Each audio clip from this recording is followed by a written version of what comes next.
Yo, what's up, everybody? Welcome to another episode of It Had to Happen, the Pivot Point. I am so excited to have you guys join us. I am so excited just for you guys to be a part of this journey. We are on our third episode, and it has been an amazing journey so far. I hope you guys are praying with us and for us. And listen, real quick, not now, but later on in the show, I'm going to put a link that I want you guys to click on. Be praying about if this is something that you want to see continue. I want to hear from you. If this is something that you want to see more and more and more, I want to hear from you because this platform is not about Danny, but it's about those that have a story to tell. It's about those that have been through so much, those that have been dealing with stuff, those that have had setbacks, setups, disappointments, rejections, disapprovals, loss, and you know that God allowed you to go through that very thing to get to where you are now, or to get you to where He needs you to be. That's what this platform is for. That's what the pivot point is about. That's what it had to happen is about. So I am so excited to have you guys with us, and I'm so excited for this episode. All the other episodes were great. All my guests were great, but this particular one is something special to me.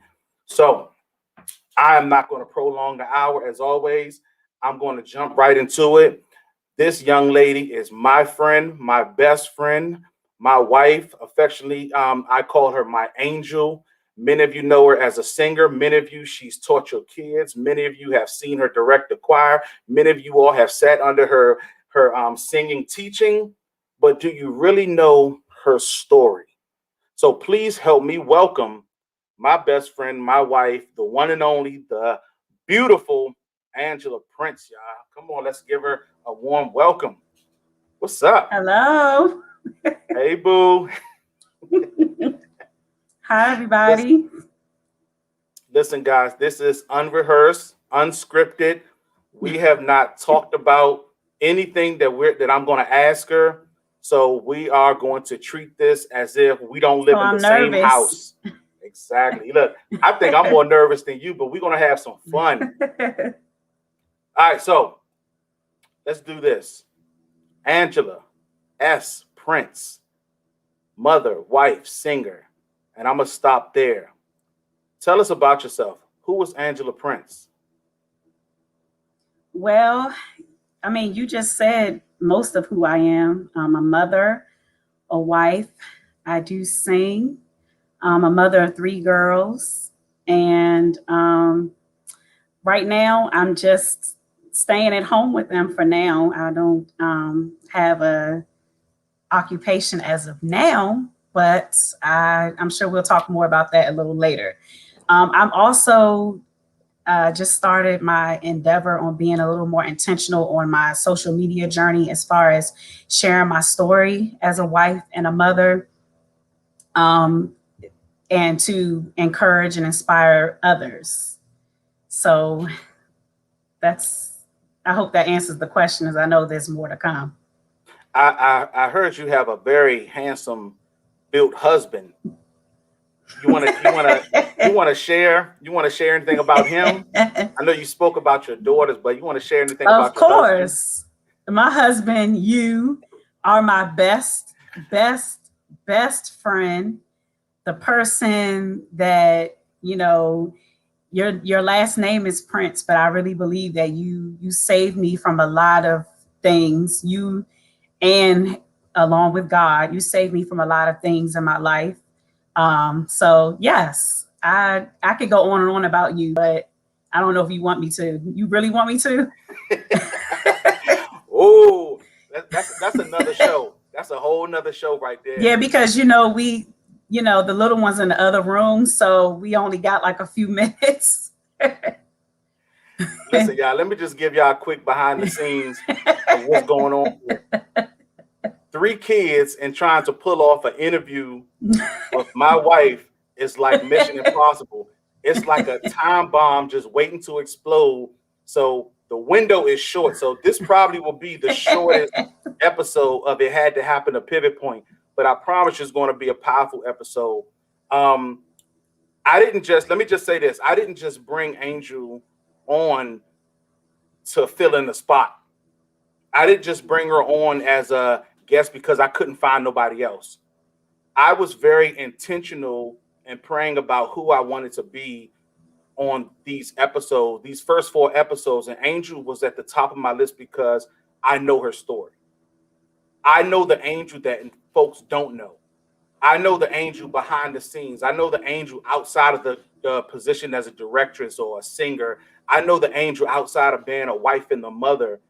And I think she has a story that many of you all need to hear. Before I go into my questions with Angel, I want to just share this with somebody. Oftentimes, we walk with people and we know people based off of what we see on the surface, but very few people know the people that they walk with behind closed doors or behind the facade that we put on or behind the occupation that we carry or the anointing that we say people have. I've heard a lot of people say Angel's so anointed to do this, so anointed to do that, and that's what we know.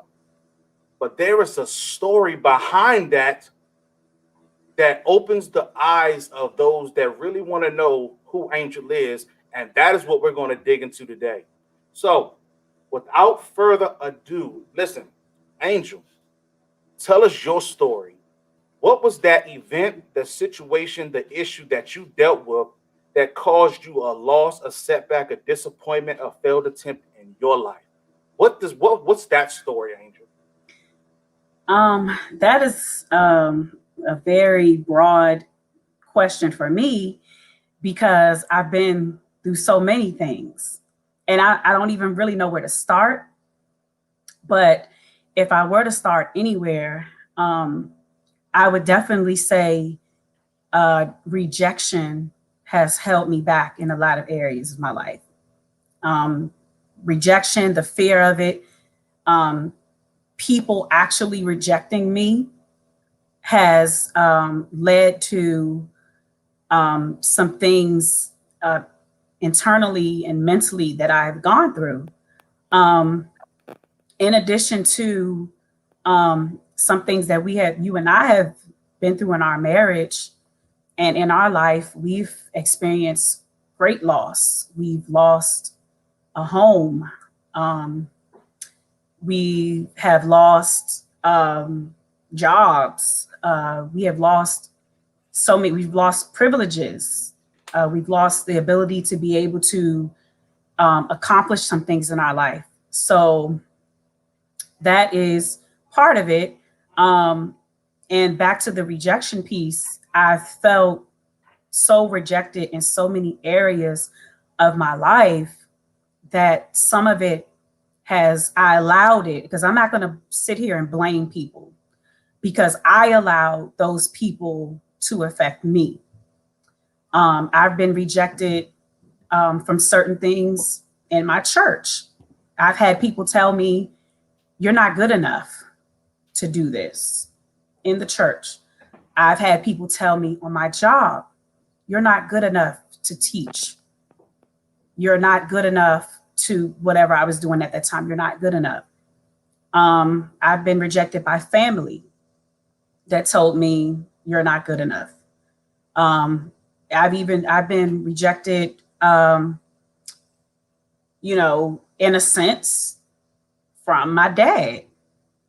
In a sense, I believe that, and you know this, that my dad sometimes feels like he forgets that he has a black daughter, a black woman. I am of mixed race. My dad is white, my father is black. I mean, my dad is white and my mother is black.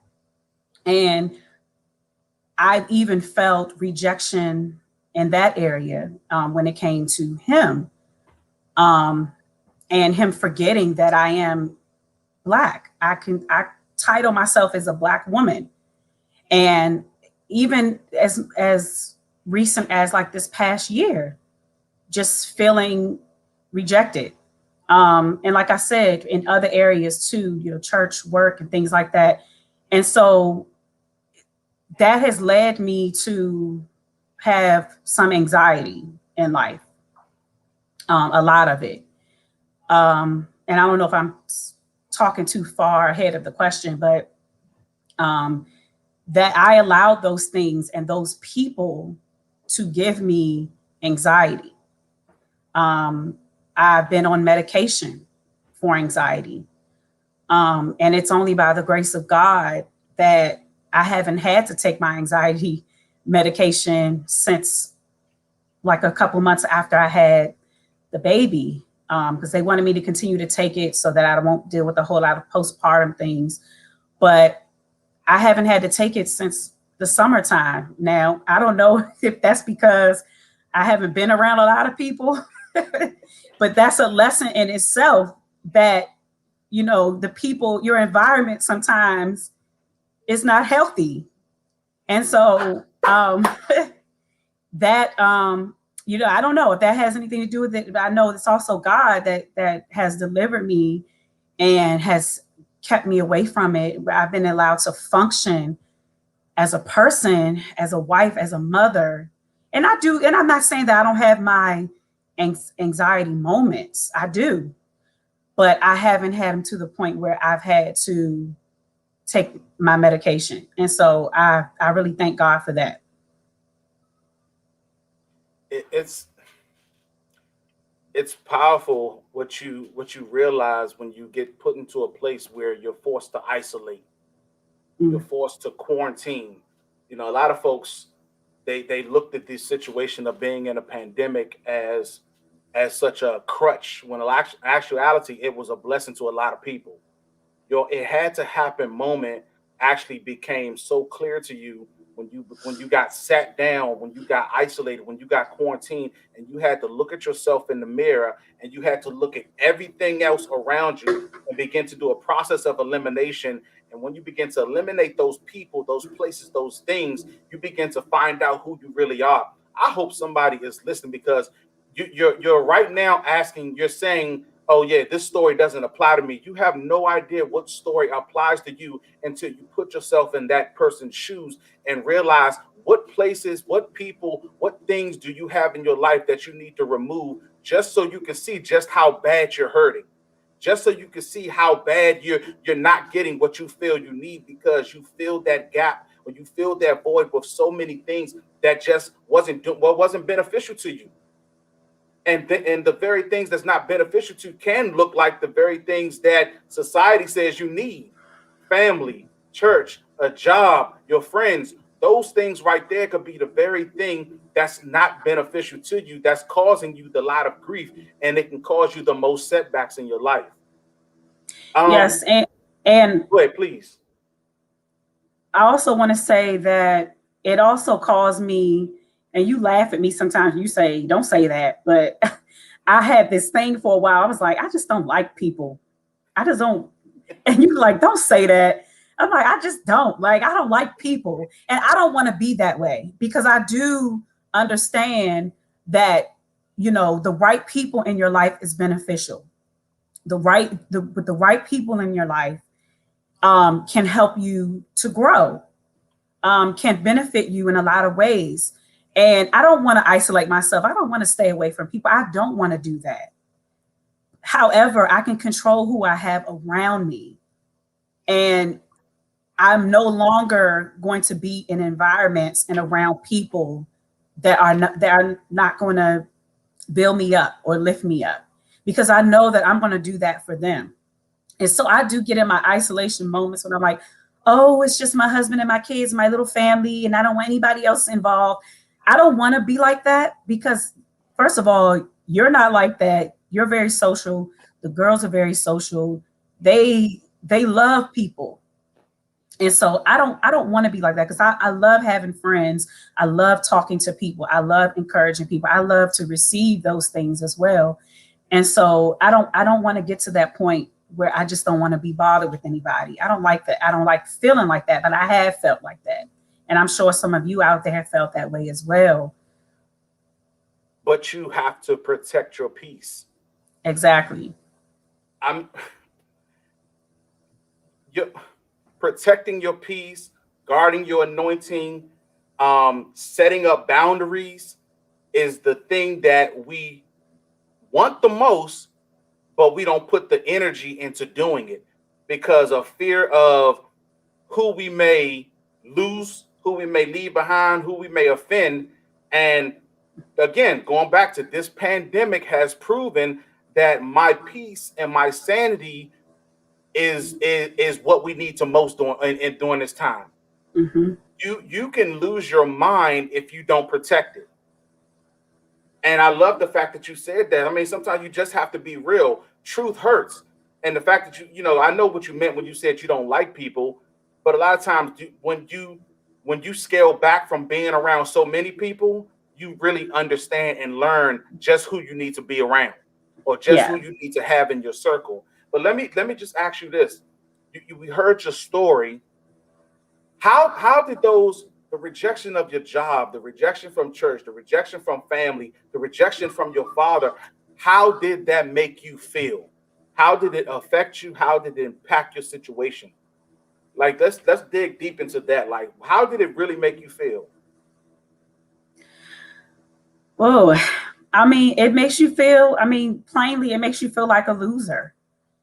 You know, it it made me feel to well, I felt like at one point that you were the only one that I can count on, that I can have in my life that won't hurt me.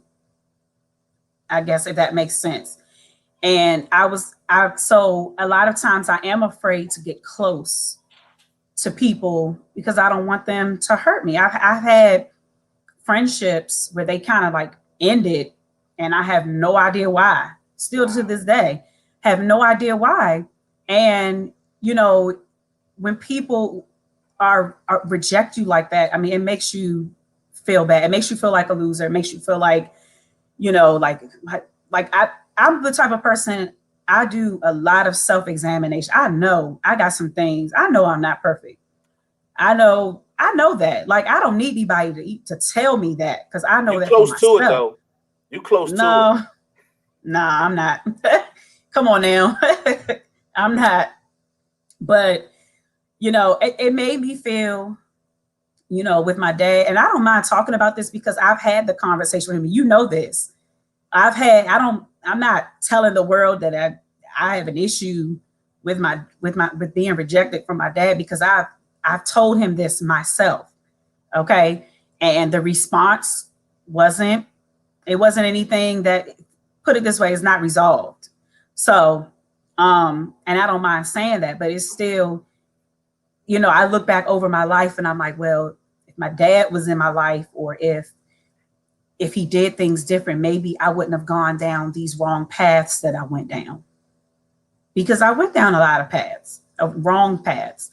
And I have those, maybe if my life were, maybe if I did this, maybe if my life were different, maybe, you know, if this person in my family did this for me, I wouldn't have gone down a certain path.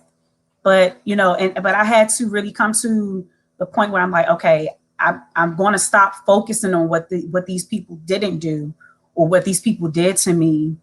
And now I'm in a place where I don't know if getting ahead of the questions. I'm in a place where I'm doing a lot of self-reflecting. You know, I'm doing a lot of, you know, trying to figure out, okay, what's next?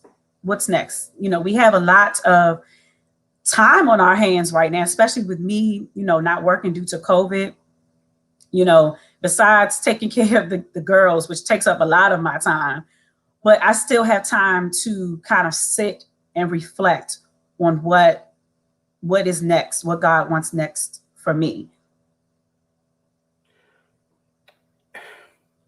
Can you say that the feelings of being rejected, it actually feels, it's a feeling physically, mentally, and emotionally?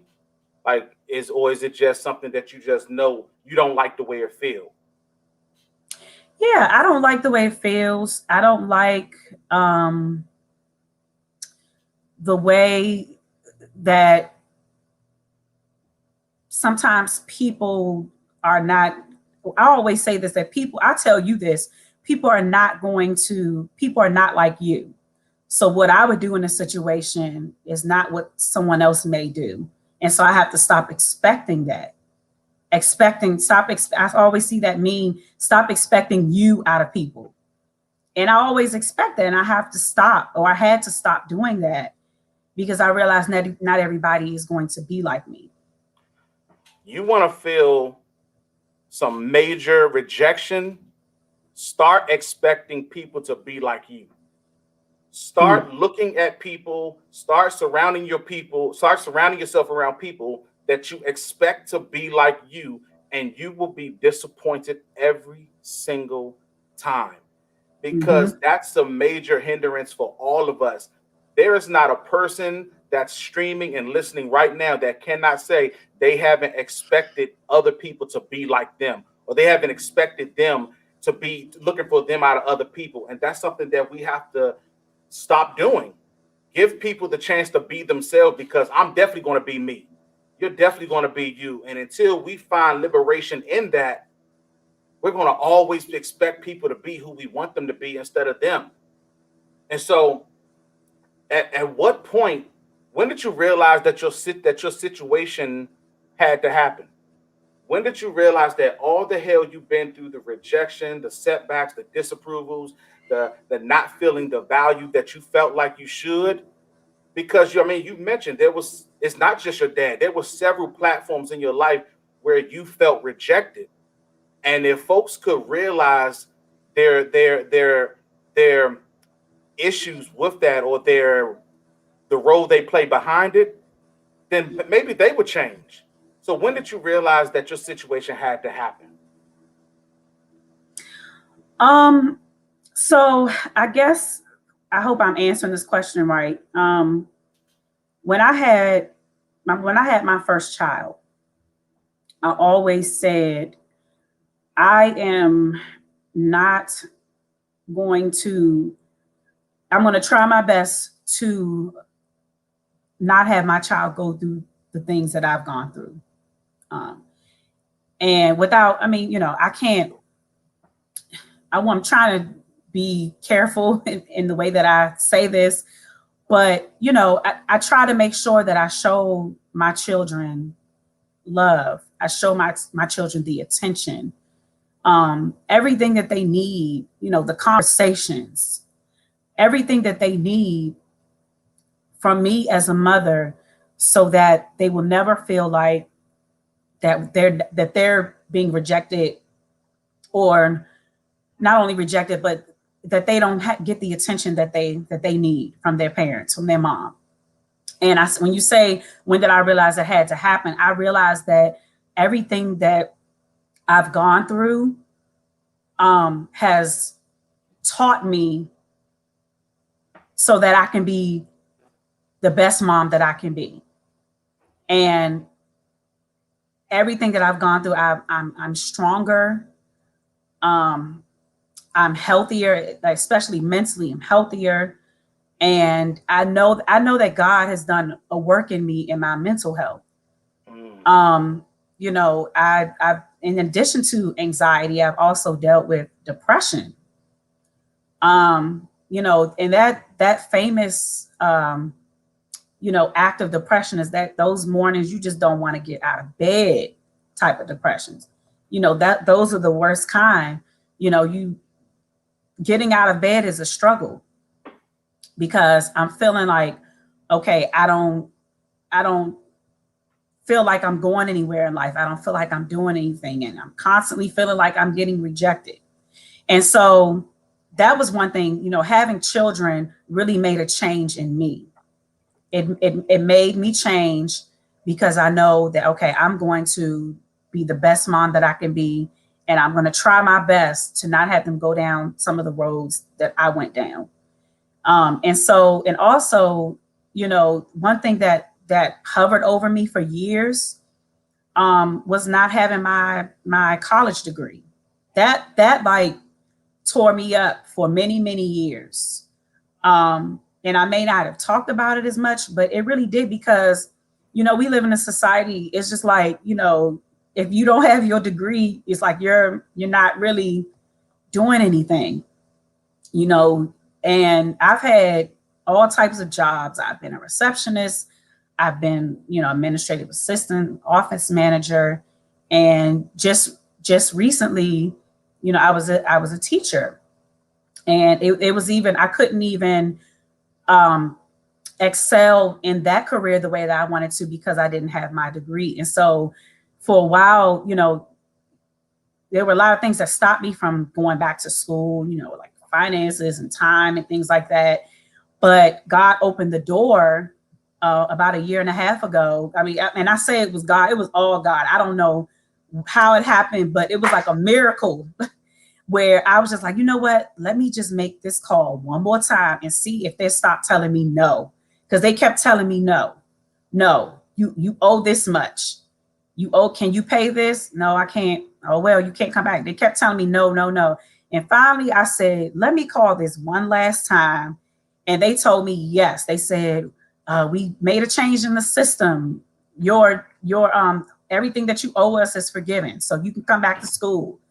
And so I was able to finish my degree in a year. And I just did that just last September. I finished my bachelor's degree. Now, am I doing anything with it right now? No, but I'm working on that and I'm planning on to. But that was just always a goal that I had to finish that degree so that I can, not make something of myself, because everybody doesn't have to get a college degree. That's not what I'm saying. Like, you don't, it's other things you can do, but that's just a goal that I set for myself. And that's what I wanted to do and I wanted to finish. And I was able to finish that by, even with having a full-time job, having kids, being pregnant, being in the delivery room, completing an assignment, so that because I knew that I was close to graduation. I had to complete it. So I mean, it was just a goal that I set for myself, and it was something that I really wanted to make sure that I completed. So not that I can say, oh, look what I have. It's just, it was just something I set for myself. It was a dream that I had that I wanted to finish, because and you and I talk about this all the time. I'll say this real quick, that one of my fears is not finishing something. Like, I have a fear of starting stuff because I'm afraid that I won't finish it. And so that was one thing I said, I have to finish, through all the sweat and tears and staying up in the middle of the night, finishing papers, even after coming home from work, even after, being pregnant, even after taking care of my family. It was something I had to do. And it all took place in the middle of a pandemic. Mm-hmm. So much took place in the middle of a pandemic. We don't want to go through stuff, but a lot of times it's in your darkest moment. Second Corinthians says, when I'm weak, that's when I'm at my strongest. It's when you're at your darkest moment that God will begin to open doors, shed some light, crack open the windows of heaven, and pour out a blessing that you don't have room enough to receive. But it's in the darkest moments. We shy away from these moments. Nobody wants to go through. Nobody wants to hurt. Nobody wants to get left behind and get rejected. But it's in those hard, tough, hurtful moments that God will begin to open those doors and say, daughter, I got you. Son, I got you. And I thank God, because you said something that was so profound that I pray that somebody caught it. Stop letting them no's be the final answer. Just Mm-hmm. because somebody tell you no, that don't mean it has to be your no. They said no, but that's not your no. Because when somebody else tells you no, there's five other people that's willing to say yes. When that job says no, there's five other jobs that say we'll happily accept you. When the Bible says, when your mother and your father reject you, I will be there for you. And so I thank God for that, and I pray that somebody really catches on to that, because we've heard so many stories, so many situations, but none of them are the same. I don't know how your it had to happen. I don't know what your it had to happen looks like. I don't know what setbacks you're going through. I don't know what lions den you're in, or what lion you have to face, or what fish you find yourself being swallowed by, but it's going to happen. And you have to tell yourself it's in the darkest moments that God is going to do the unthinkable, the miraculous. And Angel, you said it. It was in the pandemic that you realized that it was certain people that you it was certain people, places, and things you had to remove yourself from. It was in the pandemic that you got your degree. When there was never a pandemic, they was telling you no. They was telling you need to pay this, you need to pay this, you need to pay this. It was not until the pandemic hit that so many things started to open up for you. And I thank God for that. Listen, if y'all ain't blessed by this story, I am. I live with this woman and I'm sitting back like this. Tell me more. Tell me more. Trust and believe. So, how were you able to pivot from that situation after being told no, after being rejected from family members and churches and places and things? How were you able to pivot from that situation, and what helped you overcome and get through it?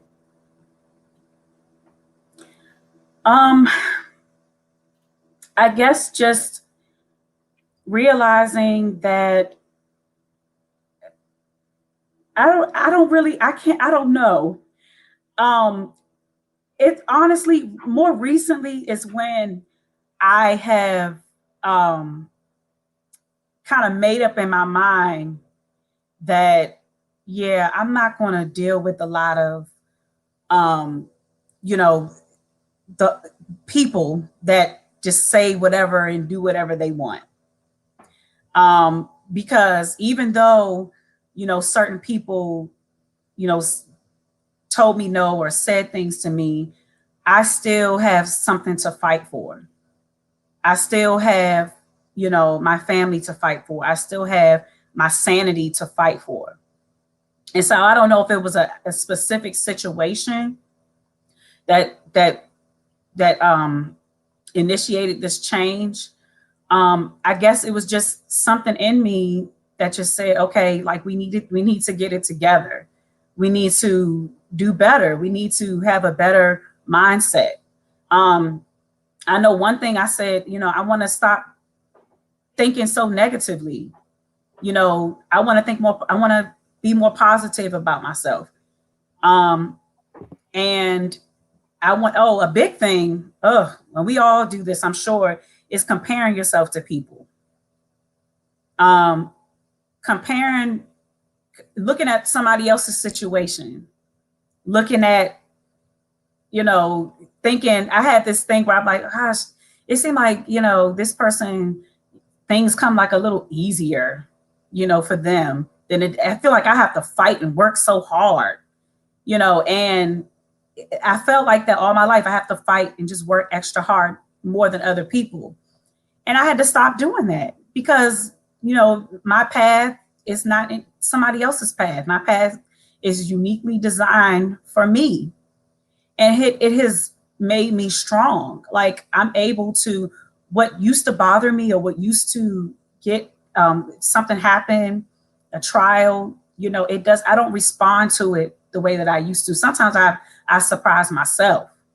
I'm like, man, I would have been on the floor crying and snotting and hollering, but I'm like, I don't do that anymore. And I'm not saying I don't cry or be upset or worry about things. I do that, but my response is different. And so, and I still have a long way to go. I have not arrived. I still have, my personalities and characteristics and flaws that I need to work on. But I don't know if there's an exact situation that caused me to pivot. It's kind of like, over a time, God has kind of molded me to make me better. And so, and again, like I said, the people, when you stop worrying about people, I mean, your life is so much more peaceful. You stop worrying about what people think. You stop worrying about what people may say. And I even had, even this whole platform, I kind of did it like kicking and screaming, didn't I? Like I honestly did not want to do this because again, that flesh in me was like, well, what are people going to think? What are people going to say? Because I have so much, this is not even covered like a lot of things that I've dealt with and things that I've um, situations that I've gone through. Like this, that's like I need a week of this to talk about everything. But but I had to, really just correct myself and like, I have a story to tell too. There may be somebody out there that's dealing with anxiety and depression and rejection, like I did, and somebody may be blessed by what I have to say, what I've gone through. And again, I reiterate, that's the whole purpose of this platform, because as it's natural for us to assume that because my story is not your story, then I can't learn from it, because I don't have that same lifestyle. I didn't go through that. Then it doesn't pertain to me. But I challenge everybody that's listening that if you've heard any one of the episodes thus far, you've learned something, or you were able to see yourself in something. This woman right here, I can truly say I've seen God work miraculously in her. Angel has always been strong. She's always been strong. She's always been a no nonsense kind of person. But during this season, in the middle of a pandemic, in the middle of all hell breaking loose, we have seen so much transition, and it has taught us not to put our trust in man, not to put our trust in people, not to put our trust in a position, because the moment you put your trust in a position, a place, uh, a person, a situation, it will drop, it will fall from underneath your feet, and you will find yourself by yourself. And I tell people, I'm telling you, learn how to put your trust in God. I don't care if you got that six-figure paying job. That six-figure paying job will do nothing if God is not over it. I don't care what position you hold. I don't care if you hold a title at your job, at your church, in your own business.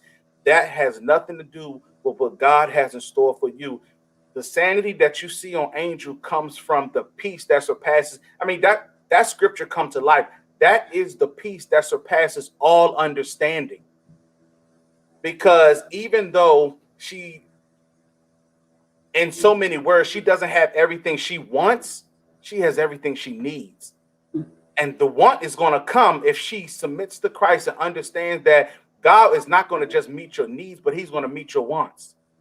And so I'm just so thankful. I pray that you guys learn from it. I pray that you guys hit her up, find out some more about her story, because there's a lot that she can tell, but I know this platform doesn't allow her to tell it all. And there is a whole story, a book, an encyclopedia that she can share with you that can help you. Again, your story is not everybody's story, but there's a page in your book that somebody can use that can change their whole life. That can change. I am proud of you. I am blessed by you. Outside of my mama, you are the second strongest woman I know. And I am blessed to call you my best friend and my wife. And it has been an absolute honor to have you on this episode, on this journey. Let me tell you something. If y'all knew all that I had to go through and spend to put this together, and she was just like, look, let's do it. Let's do it. Let's if you got a vision, let's bring it to life. If you got a plan, let's make it happen. And this is just the support and the love that she shows me to do what God has called me to do. And in return, I am going to push her to do everything I know God has called her to do. She is a phenomenal woman, a phenomenal mother, a wife, and she is jumping into this new journey of a mommy blog, where I pray that she can help somebody else realize that, being a mother is not perfect at all. It's not a pretty picture. And you have to create your own vision or version of what a mother looks like. Even as a mother, we try to paint our pictures of what mom looks like based off of what other people say. Be your own. Be your own person. Love your kids. Take care of your kids the best way you can. And you know that, and give yourself the pat on the back and say, hey, I'm a good mom. So, real quick before we go, what words of encouragement can you share with our listeners that may have gone through or are dealing with the same thing that you have dealt with in their own it had to happen story? Well, I would just tell people to, you know, like I stated about having fears of people. I would just encourage others to get out of the environments that cause you harm mentally, physically, remove yourselves from those environments and those people to allow yourself to grow. And in addition, if you do need help, mentally, emotionally, get the help that you may need. I had to go the route of getting therapy and medication in order for me to function. And that's okay. That is okay. Like, I'm not ashamed of that, but it has made me a better person. And now, I don't have to, even though I don't take it anymore, I've learned to deal with my setbacks and my rejections another way. And that is just praying, um, believing that God will turn it around for me, believing that God is still using me. He wants to use me. I'm making myself available to him. And so as far as takeaways, getting the help that you need, um, allowing yourself to be vulnerable to God for him to really use you, taking yourself out of toxic environments that's no good for you, toxic people that are not building you up. And I mean, I don't know. That's all I have to say about that, about just trying to. Those are my little takeaways. That was no, those were great takeaways. Please don't apologize. Those were great. Listen, guys, before we go, yo, hit Angel up on Instagram, Facebook. Tell her if the story blessed you, tell her. You know, tell her. Don't just be like, don't just come on here and hit us up in the comments. Hit her up offline and say and let her know how her story blessed you and if maybe she can help you. Listen, I got permission from my wife to do this. I wasn't going to do it, but she encouraged me to do this. So I have a special announcement to make in April. In April, guys, I will be releasing my first book. I'll be releasing my first Woo! book titled "It Had to Happen When God Qualifies the Disqualified." I am so excited. There has been a journey. This platform was birthed from this platform was birthed See, I from. think we're losing our time. Go ahead. Diego, you can Listen, put me backstage. so y'all catching all the behind the scenes action. But no, in April, I'll be releasing my first book titled "It Had to Happen When God Qualifies to Disqualify." And I've used this platform for others to share their story, but that book will share my story of my ups, my downs, my setbacks, my disqualifications and disapprovals and disappointments, all this being sat down, being set up. You will hear all about it in my new book titled "It Had to Happen When God Qualifies the Disqualify." And I pray that you guys will support it. I pray that you'll purchase it. I pray that you will just share it because it is my story being put out there for folks to read and pray that it will bless you the same way these episodes have blessed us. We got one more episode, and I do have a link that I'm going to post because if you want to see more of these episodes, I want to hear from you. Please let me know because if we decide to keep going after March, then we will go from weekly to twice a week. I mean, twice a month. And I pray that you guys will continue to follow me on this journey. You will continue to support me on this journey and continue to pray. No, I'm not starting a church. No, this is not Danny Prince Baptist Church, AME, Episcopal. No, it's none of that. This is just a platform to continue to push Christ, a platform for people like and you to tell your story. Because if you don't tell it, nobody's going to hear it. And somebody's life is depending on your story. So thank you again Follow us. I have a Facebook group called It Had to Happen. Search it on Facebook. I'll be glad to accept you, and you can get more information there. So I love you guys. God bless you, and tune in next week. I have another amazing, awesome guest for you guys. So tune in. Same It Had to Happen time, same It Had to Happen place. I love you guys. Peace.